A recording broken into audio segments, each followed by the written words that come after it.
It is my pleasure to introduce to the Judicial Institute of Minsk Lord Justice Treacy. He is a judge of the Court of Appeal and he is chairman of the Sentencing Council of England and Wales.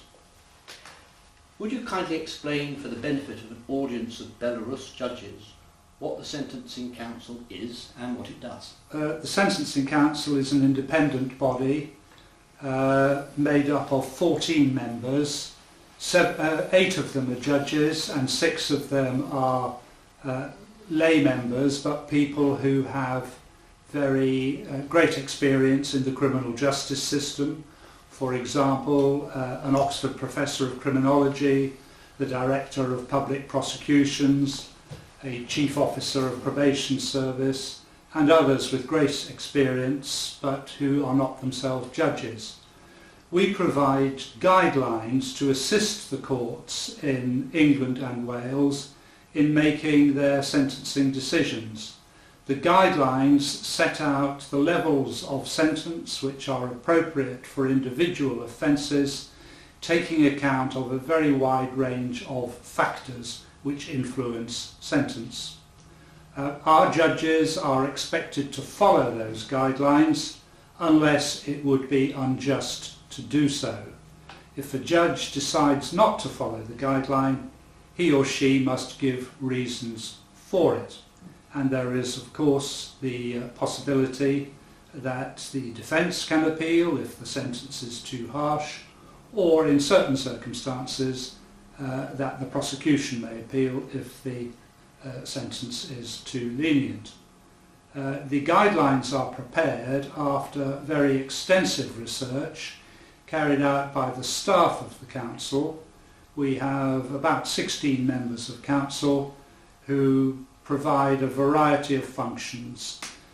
Some of them deal with statistical analysis, some of them deal with policy, some of them deal with legal aspects of the guidelines.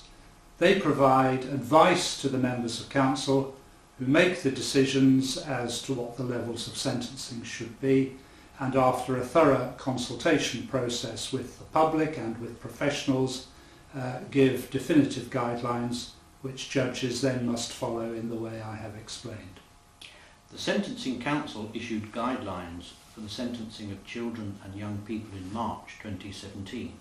In broad terms, what is the overarching guidance of this sentencing guideline? The overarching guidance in relation to young offenders is that the court should concentrate particularly on them as individuals, and that the court should seek to avoid their criminalisation if possible, and concentrate upon their rehabilitation. That will not always be possible because some crimes, particularly sexual crime and violent crime, is so serious that the court will have to take measures which involve incarceration. But the primary purpose of the guidelines is to get the court to concentrate on the welfare of the offender and to seek means by which the offender may be diverted from crime in the future. For what type of offending committed by children and young people, and in what circumstances, is it likely the courts will feel it appropriate or necessary to impose a custodial sentence? Well, as I have said, primarily in the more serious offences, the best examples of which are sexual offending and serious violent offending.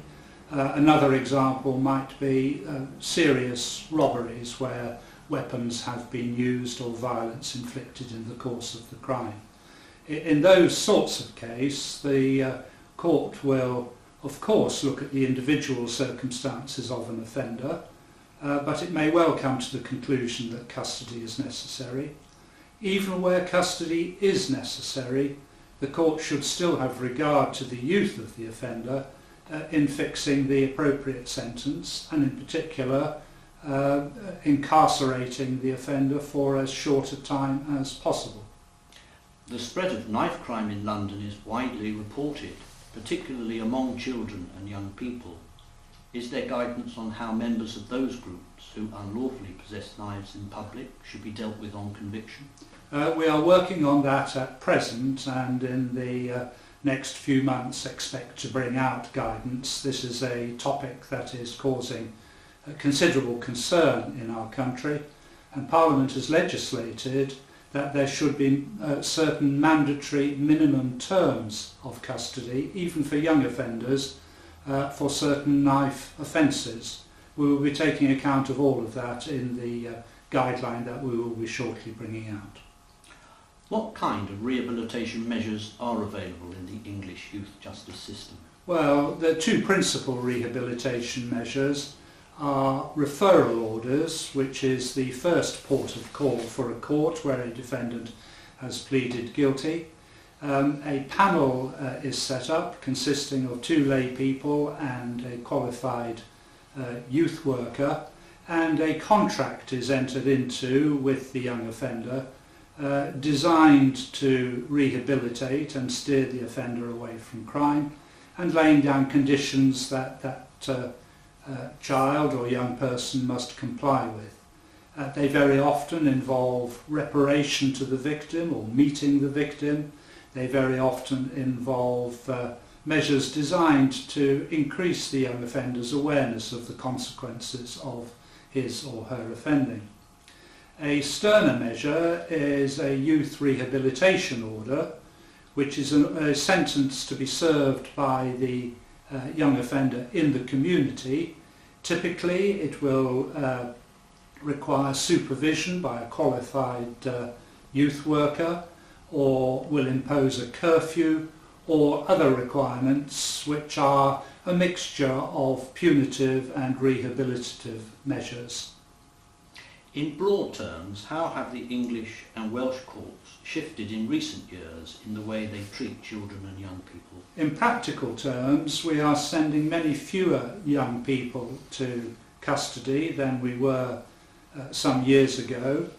I think if you looked at the figures for about 10 years ago, we were sending each year perhaps 4,000 to 5,000 people under 18 to custody.